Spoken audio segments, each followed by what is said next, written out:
가정부가 기타를 치는 걸 들었다고요. 그 소리에 누군가 따라 불렀다는데 그 순간부터 이 집의 모든 것이 흔들리기 시작했습니다. 누구도 몰랐습니다. 그 여자가 무대에서 사라진 이름이었다는 걸. 지금부터 들려드릴 이 이야기는 어느 날 조용한 기타 소리 하나로 자신의 인생을 다시 꺼내든 한 여인의 진짜 목소리입니다. 혼자 있는 줄 알았지. 그래서 그 여자가 노래를 불렀던 거야. 그 순간을 내가 들었어. 안녕하세요. 저는 60대 초반 서울 외곽의 한 고급 주택가에서 가정부로 일하고 있는 사람입니다. 말수가 적고 사적인 질문도 하지 않으며 절대 내 흔적을 남기지 않는 걸 원칙으로 삼고 있어요.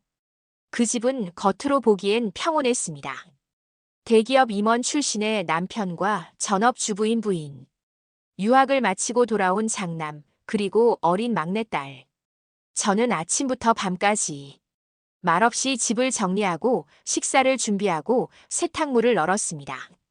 그 집에는 제 방도 따로 있었지만 저는 그 공간조차 최소한으로 사용했습니다. 잠만 자고 옷 한 벌, 책 한 권, 그리고 기타 하나. 그건 오래전부터 제가 숨겨온 단 하나의 사치였지요. 기타는 케이스도 낡았고 줄은 몇 번이나 갈아 끼웠습니다. 하지만 제겐 아무보다 중요한 물건이었고 누구에게도 들키고 싶지 않은 비밀이기도 했습니다. 그날도 그랬습니다. 집안 모두 외출한 줄 알았고 거실엔 햇살이 잔잔히 깔려 있었습니다. 저는 조심스럽게 문을 닫고 방 안 한 구석에서 기타를 꺼냈습니다. 왼손으로 코드를 누르고 오른손으로 조용히 스트로크를 시작했어요. 그 곡은 예전에 제가 자주 부르던 자작곡이었습니다. 화려하지도 유행과도 멀었지만 제 삶의 일부였고 오직 저만이 아는 시간의 조각이었죠. 소리를 최대한 죽였지만 그래도 그게 들렸던 모양입니다. 기타 줄의 떨림이 끝나기도 전에 어디선가 낯선 목소리가 따라 붙었습니다. 작고 맑은, 그런데 어딘지 익숙한 소리였어요. 놀라서 고개를 들었습니다. 현관 옆 천장 아래 아들이 서 있었습니다. 유학에서 돌아왔다는 얘기를 못 들었던 터라.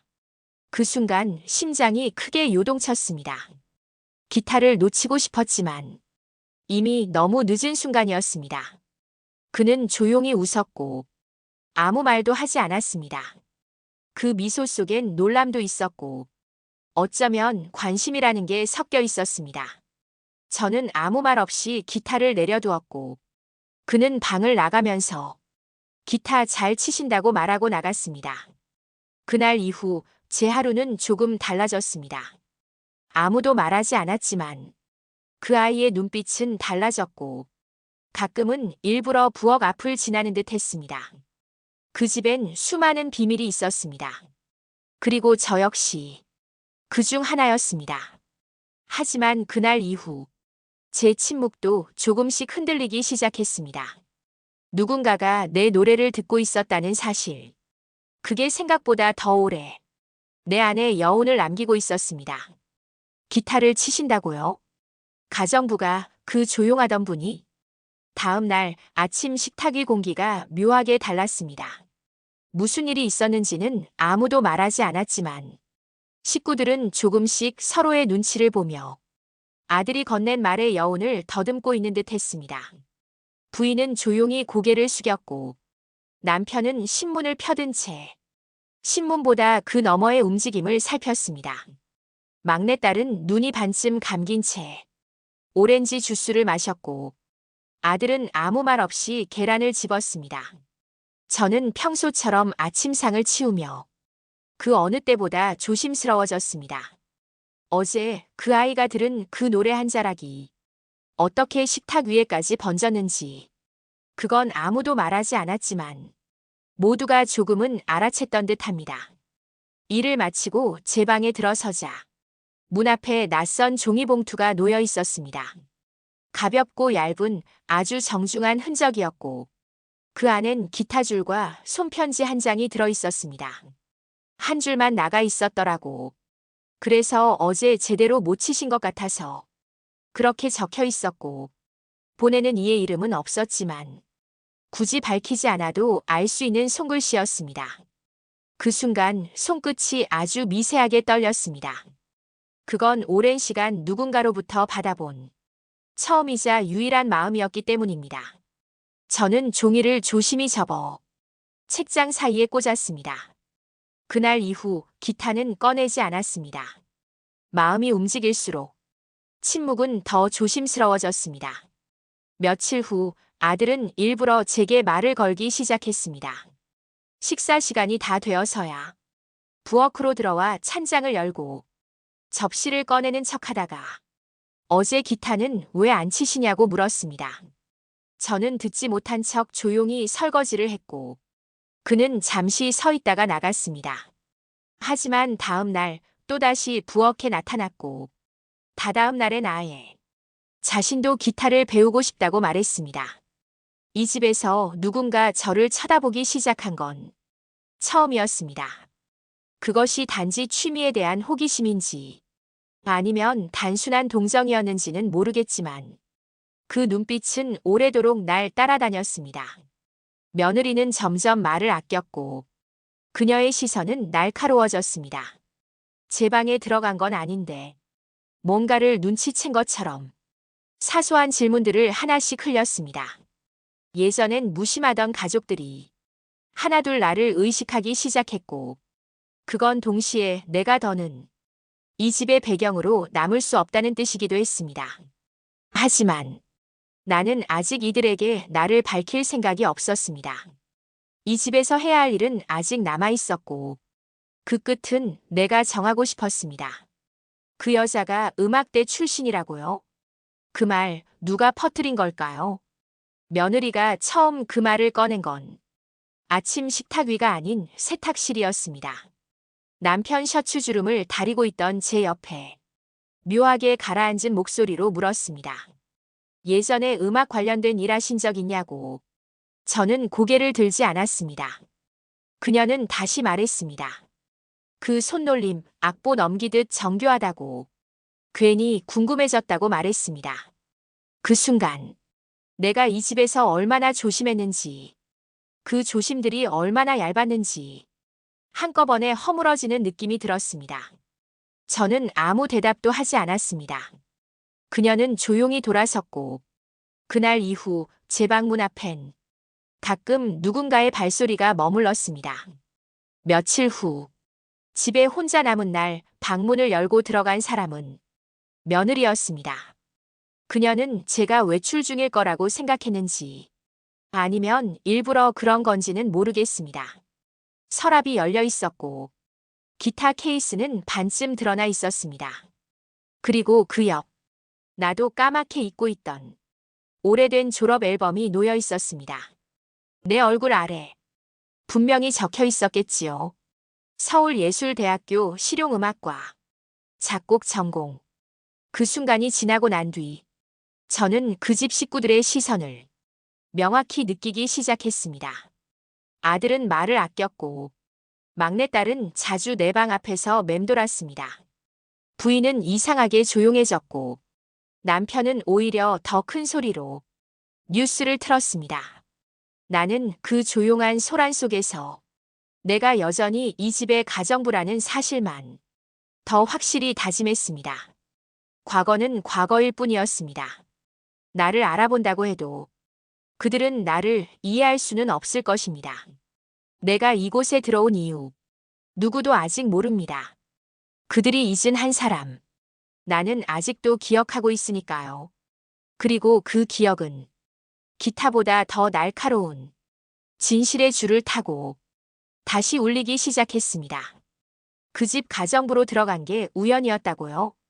아니요, 그건 아주 오래된 계획이었어요. 이야기의 시작은 29, 내 인생이 한순간 무너졌던 겨울로 돌아갑니다. 그해 겨울, 나는 음반 계약 직전에 뮤지션이었고, 곡을 만들고 무대에 오르고 어느 가수의 정규 앨범에 공동 작곡자로 이름을 올리기로 돼 있었습니다. 그 무렵 나는 음악보다 사람을 더 믿었고, 음악보다 사랑을 먼저 택했으며, 그게 내 발목을 잡게 되리라는 걸 너무 늦게 깨달았습니다. 한 남자가 있었습니다.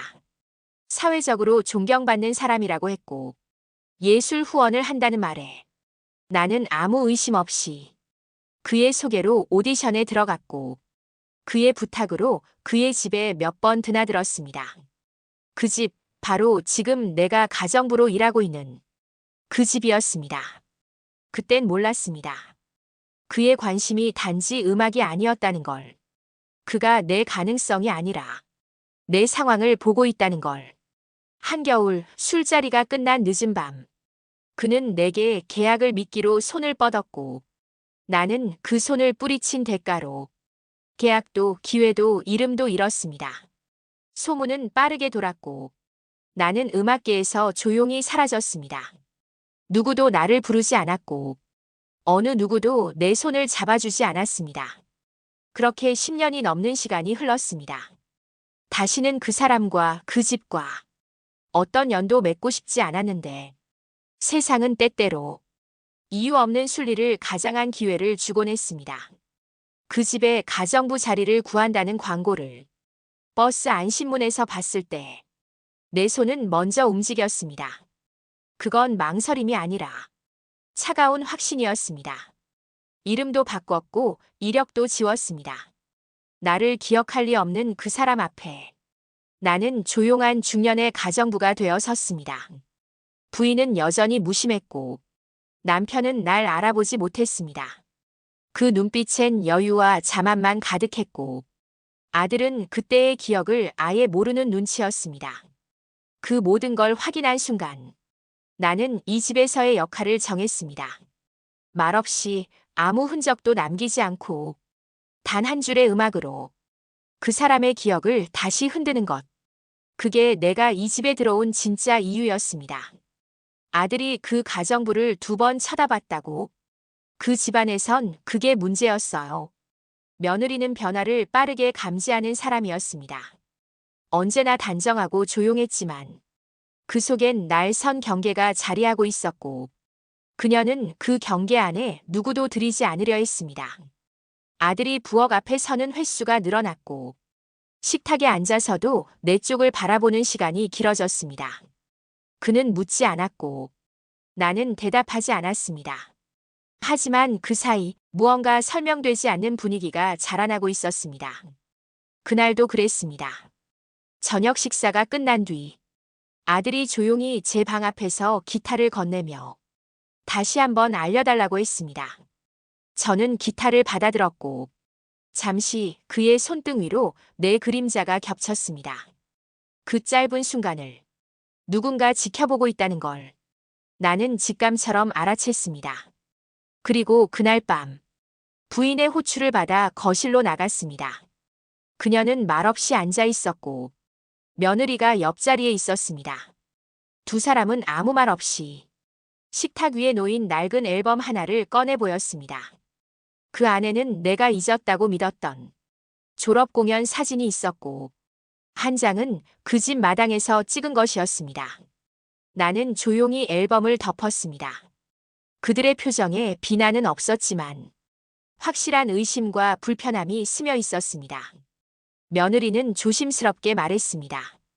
가정부라는 자리가 가정의 중심에 서는 건 어렵다고요. 그건 경계가 있어야 가능한 일이라고. 나는 대답하지 않았습니다. 그 말의 끝이 어디를 향하고 있는지 이미 알고 있었기 때문입니다. 며칠 뒤 아들은 따로 나를 불렀습니다. 그는 물었습니다. 그 사진 속의 인물이 정말 나냐고. 그 시절 그 집 마당에서 왜 사진이 찍혔는지, 어떻게 이 집을 다시 찾아오게 되는지. 나는 오랜만에 그 아이의 눈을 똑바로 바라보았습니다. 그리고 아주 천천히 고개를 끄덕였습니다. 그는 말을 잃었고 그 침묵이 내가 말하는 모든 것보다 더 많은 의미를 담고 있었습니다. 그날 이후 집안 분위기는 확연히 변했습니다. 며느리는 식사 때마다 날 마주하지 않았고 부인은 잡지책을 넘기는 척하면서 내 손끝만 바라보았습니다. 그러나 나는 물러서지 않았습니다. 이 집에 들어온 이유는 그들의 인정이나 이해 때문이 아니었고 내가 끝내야 할 일이 남아 있었기 때문입니다.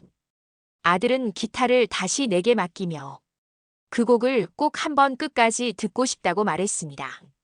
그 부탁은 기억이 아니라 기회를 다시 주겠다는 말처럼 들렸습니다. 나는 알 수 있었습니다. 이제 그 애는 눈이 아닌 귀로 나를 보고 있다는 것을. 그 무대에서 사라진 사람이 왜 다시 나타난 거냐고요. 그 말 한 번쯤 누구에게 해주고 싶었습니다. 그날은 평소보다 늦은 시간에 아들이 다시 내게 말을 걸어왔습니다. 이번엔 질문도 부탁도 아니었습니다. 그저 말하고 싶으시면 듣겠다고 했습니다. 그 말 앞에선 어떤 변명도 필요 없었습니다. 나는 처음으로 누구의 눈도 피하지 않고 내 이야기를 시작했습니다. 무대에 오르기 전 그날은 첫 음반 발표회 리허설이 있는 날이었습니다.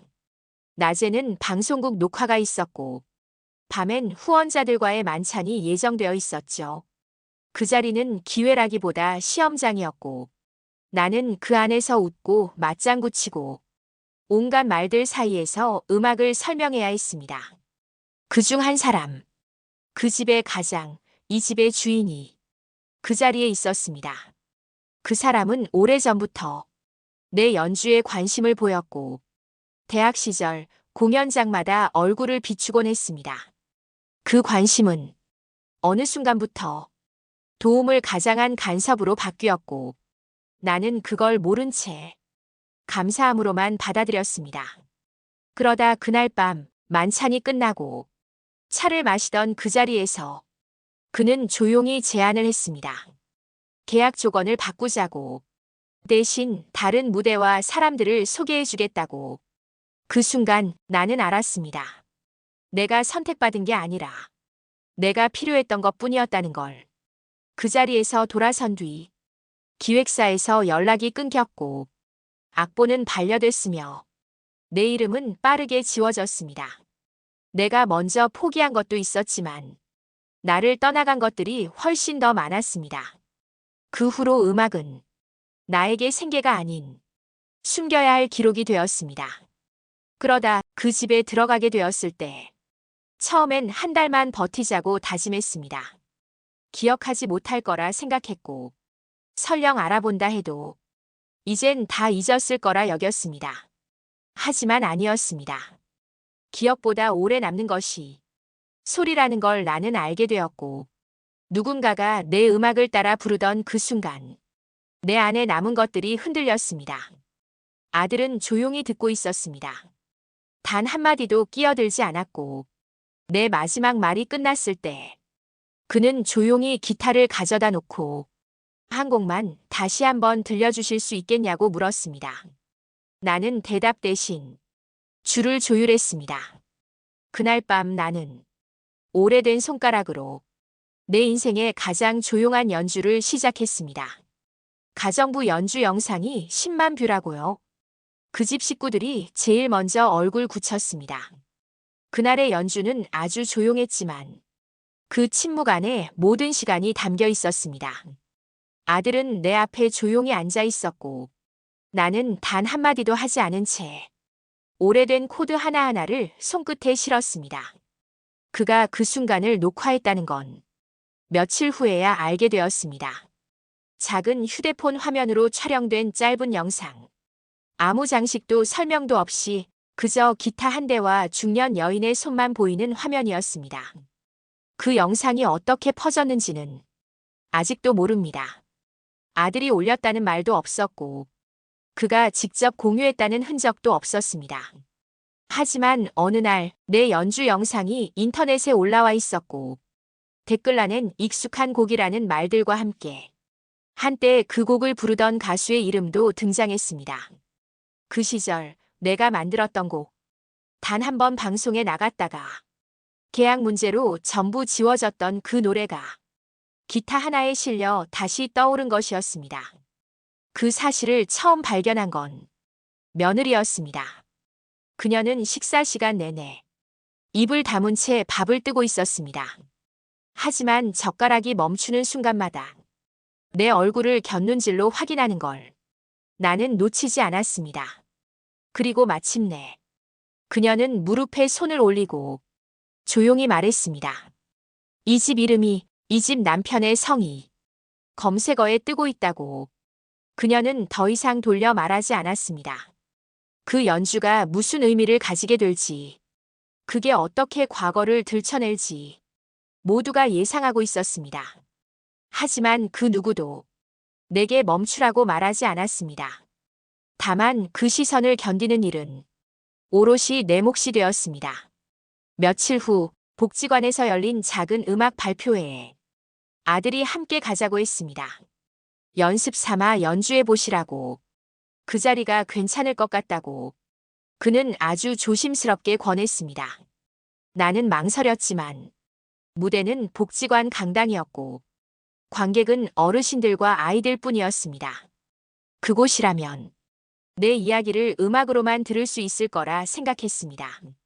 작은 마이크 하나, 빛바랜 조명 아래 나는 처음으로 스스로의 이름을 밝히며 연주를 시작했습니다.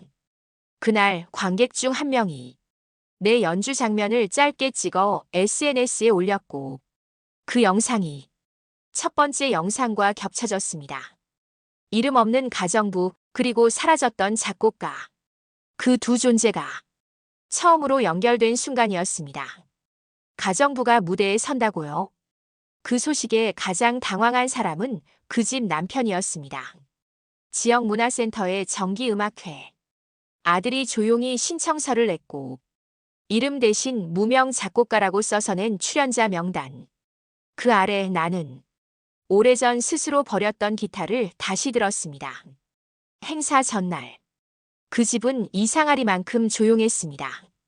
부인은 방에서 나오지 않았고 며느리는 더 이상 나를 부르지 않았습니다. 남편은 단 한 번 눈을 마주쳤습니다. 짧은 순간이었지만 그 눈 속엔 놀람과 낯섦 그리고 오래된 기억이 겹쳐 있었습니다.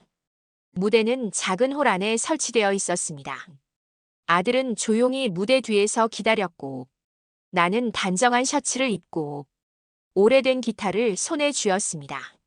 순서가 가까워지자 심장이 아닌 손끝이 먼저 반응했습니다. 기억이 떠오른 게 아니라 그때 놓쳤던 시간들이 손가락을 타고 흐르는 듯 했습니다. 내 차례가 되었을 때 무대 위로 올라가면서 나는 처음으로 관객을 똑바로 바라보았습니다. 낯선 얼굴들 사이 가족이 앉아 있었습니다. 아들은 똑바로 나를 보고 있었고 막내딸은 작게 손을 흔들었습니다. 부인은 고개를 숙였고 남편은 손을 깍지 낀 채 움직이지 않았습니다. 나는 마이크 앞에서 내 이름을 밝혔다고 말했습니다. 이름이 아닌 음악으로 나를 말하겠다고 했습니다. 기타를 튕기기 시작한 순간 그들의 시선은 내가 아닌 소리에 쏠렸습니다.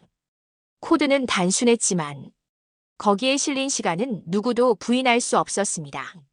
한때 방송에서 지워졌던 그 곡, 사라졌던 이름을 대신해 하나하나가 나를 말하고 있었습니다. 연주가 끝났을 때 누구도 박수를 치지 않았습니다.